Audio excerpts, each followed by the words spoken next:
Tak, dneska bych rád ukázal, jak si peču svůj domácí kváskový chleba. Příprava domácího kváskového chleba je vlastně na 2 dny. První den si musíme rozdělat kvásek, který já si přechovávám v lednici v takové malinké skleničce. Tohle je žitný nebo pšeničný, je to úplně jedno, protože stejně záleží, jakou moukou ho dokrmíte.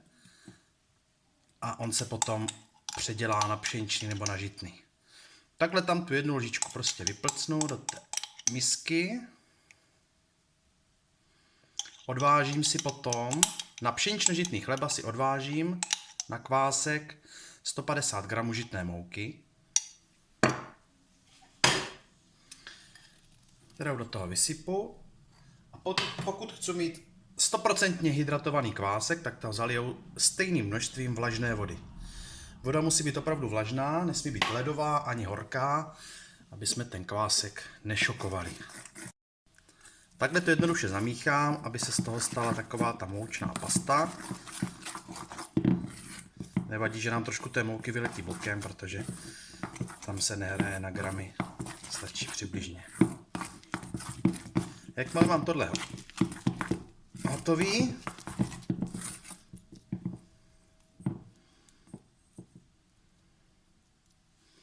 tak to zakryju folií a dám to do spíšky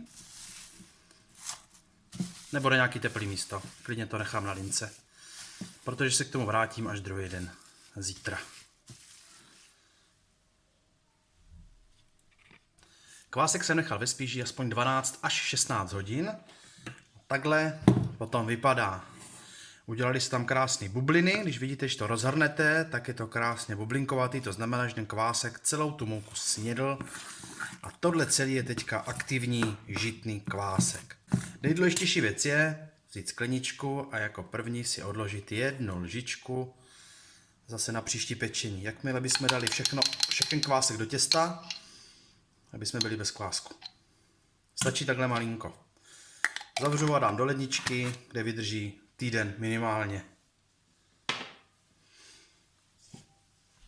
Tak, recept na pšenično-žitný chleba je 240 gramů tohohle žitného kvásku.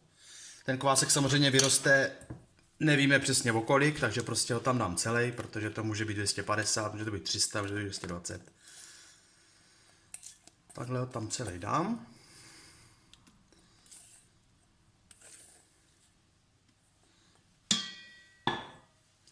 Přisypu 390 gramů pšeničné mouky, nejlépe chlebové, jestli máte k dispozici, 90 gramů žitné mouky. Takhle se může stát, že to bude jenom pšeničný chleba, ale nesmíme zapomenout, že spousta toho žita je už v tom kvásku samotným. A 280 gramů vlažné vody. Važte si to na digitální váze, protože je to důležité, aby ty poměry byly co nejpřesnější. Já to mám odvážený, abych tady nezdržoval. Předtím, než to budeme hníst, tak to takhle lžičkou pěkně všechno zamícháme, ať se to spojí dohromady.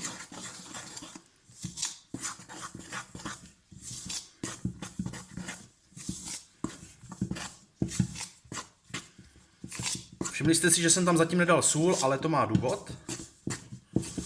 Sůl tam samozřejmě bude. Tak, jakmile to máme zhruba takhle, ono to jako nemusí být úplně, tam jde o to dostat tu mouku ze spodku té misky, aby se spojila s tou vodou, protože třeba když budete hnízt v robotu, tak tento potom z toho dna nedostane už. Tak, tady když to máme, necháme to chvilku bejt, přikryjeme utěrkou. Půl hodinu to prostě necháme bejt. Tak půl hodina uběhla.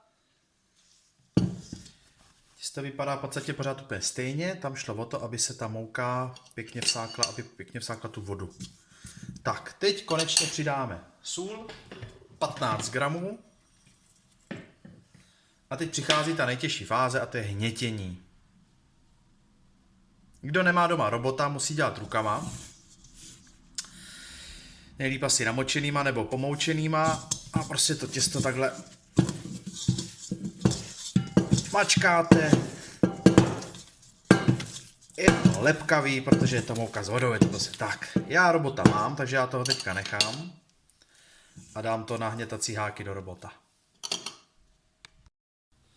Tak, no velkou nevýhodou toho ručního hnětení je to, že si pak musíte hrozně dlouho umývat ruce, protože máte zalepaný, ale taky si vyděpkáváte z chlupu tak týden kusy mouky.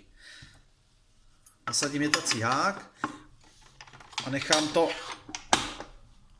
na jedničku asi 10 minut a potom na dvojku třeba jenom minutku. Kdo hnětá rukama, tak to chce aspoň těch 10 minut poctivé ruční práce. Jdem na to.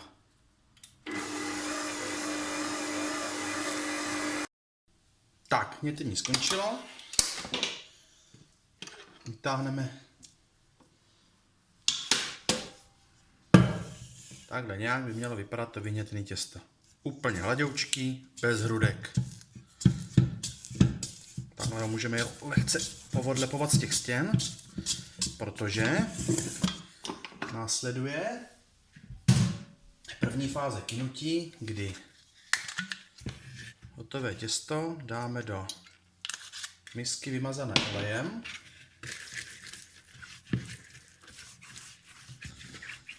Aby se nám to těsto pak pěkně dostávalo ven z toho a nezůstalo tam zbytečně přilepený. Těsto tam tak jako postupně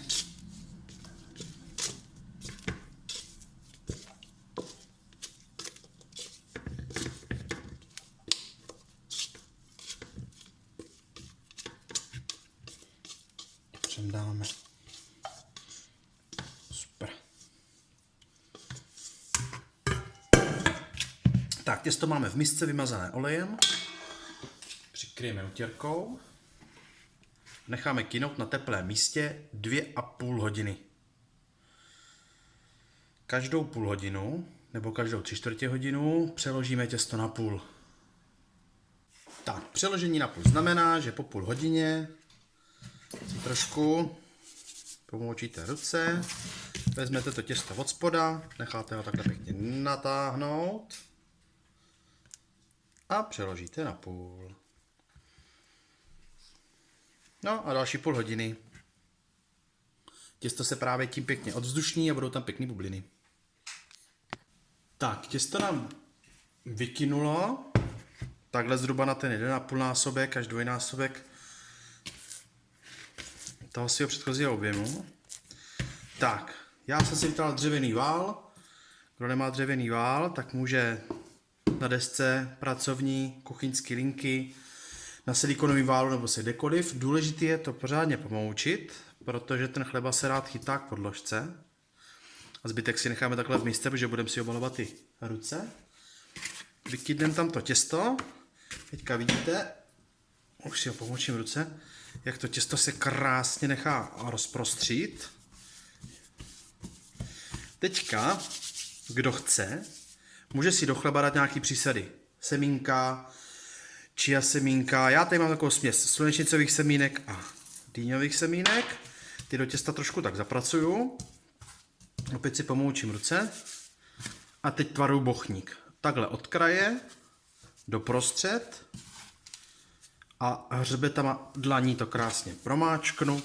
A takhle si to kroutím do kolečka a furt otáčím ty kraje směrem dovnitř. A krásně se mi tvaruje ten bochník. Záleží na tom, jakou máte ošatku.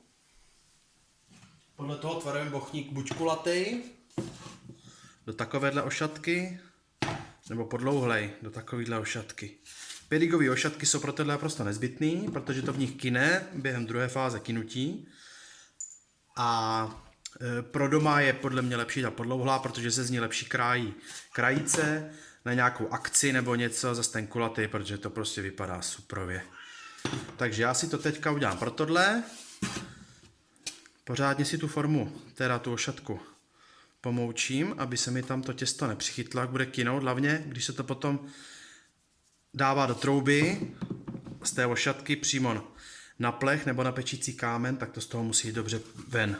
Tak já ještě takhle vytvaruju ten podlouhlej bochník. Trošku to takhle Tvarujeme do ošatky, vymoučené šup, přikryjeme utěrkou.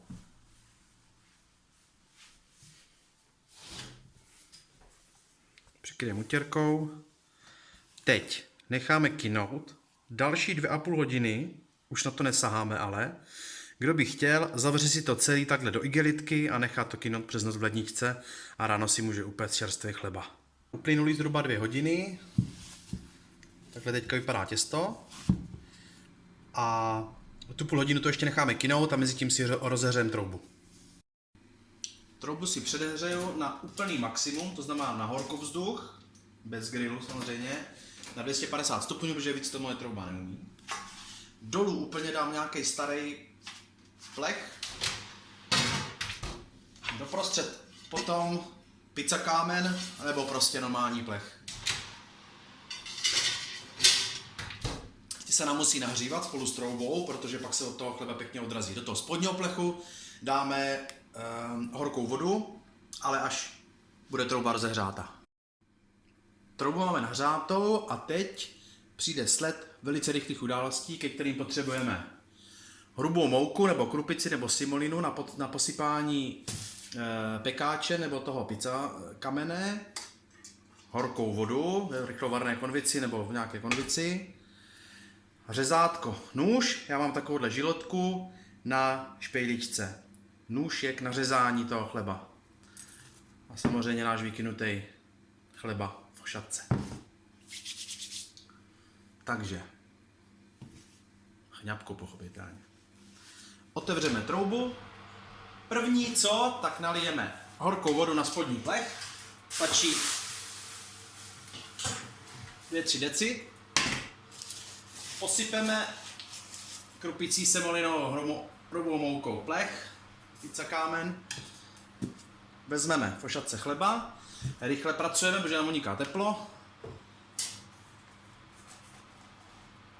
Dáme ho takhle pěkně na ten pizza kámen a hlubokýma řezama, se mi to z toho uvolnilo, nevadí, nařízneme chleba, vůbec se nebojíme jít hluboko, no to pak pěkně rozkvete. Dáme zpátky, stáhneme troubu na 230 a nastavíme si na časovači 15 minut.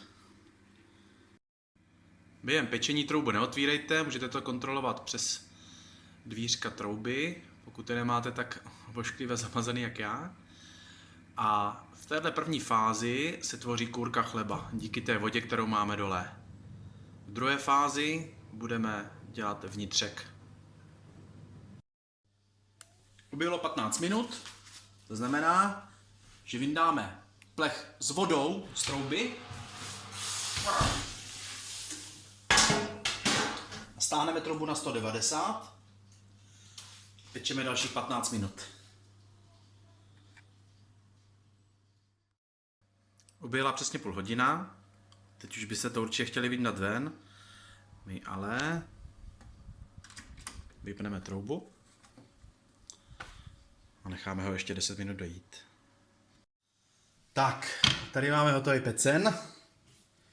Vidíte, že se mi tady trošku z boku otevřel, trošku trhlínky jsem tam, ale to je právě ta krása, co těm domácím chlebům jako vůbec úplně v pohodě. Samozřejmě nejlepší věc, křupinky. Můžete ochutnat chleba hnedka.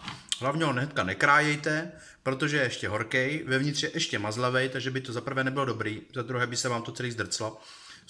Super je to dát na takovouhle mřížku. Není to žádná speciální mřížka, to jsem dostal prostě k troubě na grilování. A nechat to prostě hodinku bejt. Krásný chleba. Zářezy mohly být asi hlubší, proto se mi to asi celý otevřelo. Otevřelo se to i tady, ale jak říkám, je to prostě spíš krása, jak ty nedokonalosti tam vzniknou. Ještě druhá věc. Ze spodu, jak se říká, chleba musí zvonit. Takhle, když poklepete, musí to znít dutě. To znamená, že vevnitřku je dostatek vzduchu, jsou tam ty bubliny.